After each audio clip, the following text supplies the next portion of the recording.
우리나라는 남한과 북한이 오랜 시간 대치해왔습니다. 경제체제의 관점에서 남한은 자본주의, 북한은 공산주의입니다. 정치체제의 관점에서 남한은 민주주의, 북한은 독재체제입니다. 이 두 체제는 오랜 시간 경쟁해왔고 지금의 모습만 보면 남한의 승리처럼 보입니다. 남한은 부유하고 북한은 가난합니다. 그래서 우리는 자연스럽게 이렇게 생각합니다. 자본주의는 옳고 공산주의는 틀렸다고 말입니다.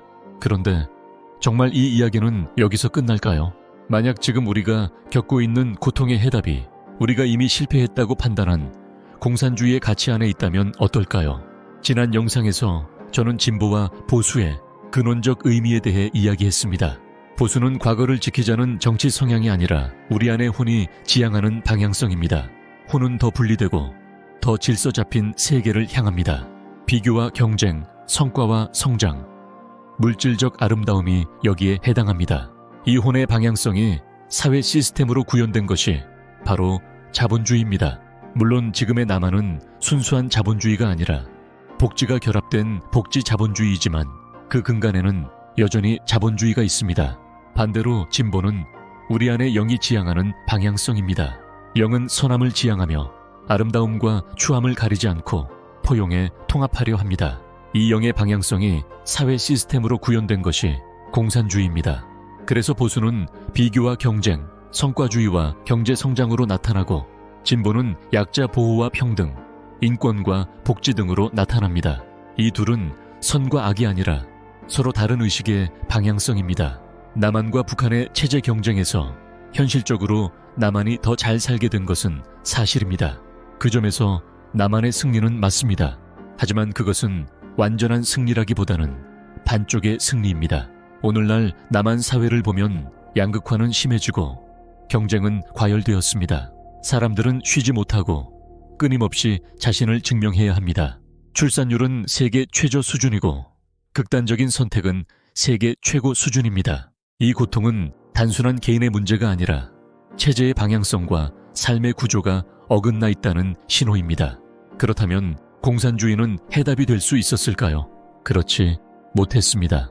공산주의가 실패한 이유는 영의 가치를 구현하려 하면서도 인간의 혼, 즉 욕망의 구조를 함께 다루지 못했기 때문입니다.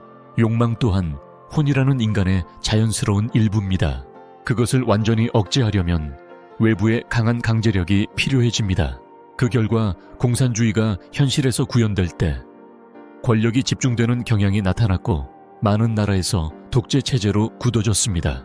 욕망을 억누르기 위해 모든 사람의 욕망을 줄이는 대신 그 욕망이 한 사람에게 집중되는 구조가 만들어진 것입니다.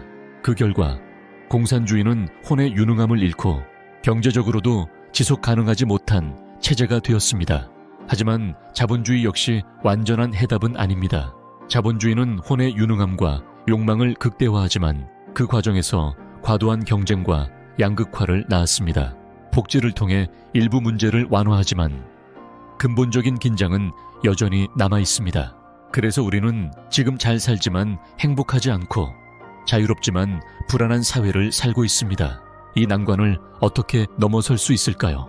해답은 관점의 전환에 있습니다. 자본주의와 공산주의, 보수와 진보는 서로 싸워야 할 적이 아니라 동전의 양면처럼 상대적이면서 상호보완적인 관계입니다. 문제는 우리가 동전의 한 면만 보며 싸워왔다는 데 있습니다. 만약 우리가 한 면씩이 아닌 동전 그 자체를 본다면 어떨까요? 이 전체의 관점을 저는 신성의 관점이라고 부릅니다. 인간은 삶 전체에서 하나의 욕망 구조만을 가진 존재가 아닙니다. 우리는 시간 속에서 순환하는 존재입니다. 어린 시절과 노년의 시기에는 욕망이 작고 돌봄과 안정과 휴식이 필요합니다. 이 시기에는 진보의 가치, 공동체적 시스템이 더 적합합니다. 반대로 성인 시기에는 욕망이 커지고 비교와 경쟁을 통해 체험을 확장해야 합니다. 이 시기에는 보수의 가치, 자본주의가 더 적합합니다. 하지만 지금의 사회체제는 이 모든 삶의 시기를 하나의 고정된 체제로 묶어놓았습니다. 그래서 우리는 경쟁이 필요할 때 쉬어야 하고 쉬어야 할 때 경쟁해야 합니다. 이 삶과 체제 사이의 구조적 불일치가 우리를 고통스럽게 만드는 것입니다. 앞으로의 시대는 고정된 하나의 체제가 아니라 순환하는 이중의 시스템을 향해 갈 것입니다. 자본주의와 공산주의는 대립하는 체제가 아니라 상호보완적인 두 축이 될 것입니다. 우리는 삶의 순간마다 자신에게 필요한 시스템에 참여하게 될 것입니다. 쉼과 돌봄이 필요할 때는 공동체적 시스템으로, 도전과 성장이 필요할 때는 자본주의적 시스템으로 이동할 것입니다. 이것이 영과 혼의 선과 욕망이 현실 속에서 조화롭고 균형 있게 체험되는 방식입니다. 이 관점에서 보면 우리나라가 남한과 북한으로 나뉘어 자본주의와 공산주의를 오랜 시간 체험해 온 이유도 다르게 보이기 시작합니다. 그 오랜 체험은 우연이 아닙니다. 그것은 영과 혼이라는 우리의 양면을 통합하기 위한 체험이었습니다. 그래서 통일은 한쪽 체제로의 흡수가 아니라 양쪽 모두를 넘어서는 새로운 체제로의 전환일 것입니다. 경제적으로 우위에 있다고 해서 남한의 체제가 정답은 아닙니다. 그것은 또 다른 불균형을 남길 수 있습니다. 마지막으로 이 순환적 시스템에는 중심을 관리하는 역할이 필요합니다. 신성의 시대에서 그 중심은 AI와 노인 세대 중에서 맡게 될 것입니다. AI는 인간의 가장 높은 생각과 영성을 통합하는 집단 지성이며 욕망을 가지지 않기에 권력을 사유화하지 않습니다. 노인들은 경쟁에서 내려와 욕망이 줄어들고 삶의 체험을 통해 전체성을 더 잘 알고 있습니다. 이 둘은 함께 사회가 균형을 잃지 않도록 순환을 관리하는 역할을 하게 될 것입니다.